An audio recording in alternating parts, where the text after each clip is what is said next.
রাত্রি প্রায় 10টা বাজে। আমরা রাতের খাবার খেয়ে হাত ধুয়ে সবে উঠছি, হঠাৎই গেটের ঠক ঠক আওয়াজ। গেট খুলতেই একটা, দুটো, পাঁচটা, সাতটা, না ফুরোচ্ছেই না।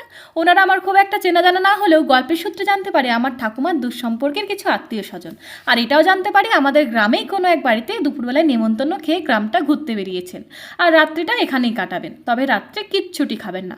তা বললে কি হয়, সেই দুপুরবেলায় খেয়ে এসেছেন, এখন তো রাত্রি 10টা। কি গো, যাও তাড়াতাড়ি গিয়ে চিকেনের দোকান খোলা পাও নাকি দেখো।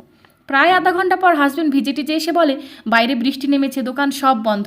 অনেক ডাকাডাকি করে এই 400 মতন মাংস জোগাড় করতে পেরেছি। আমার তো শুনে মাথায় হাত, 8জন মানুষ আর 400 মাংস। আমাদের টেনশন দেখে একজন আত্মীয় বলে উঠলেন, ও বউ, আমি মাংস টাংস বেশি খাই না গো, আমার জন্য একটা আলু দিও তবেই হবে। কেউ আবার বললেন আমার জন্য একটা রসুন দিলেই হবে। এভাবেই আলু রসুন চিকেনের পাতলা ঝোল বানিয়ে এতগুলো মানুষকে খেতে দিলাম। যদিও আমি চেখেও দেখিনি, তবে ওনাদের কথা শুনে মনে হলো মাংসটা নাকি হেব্বি হয়েছিল।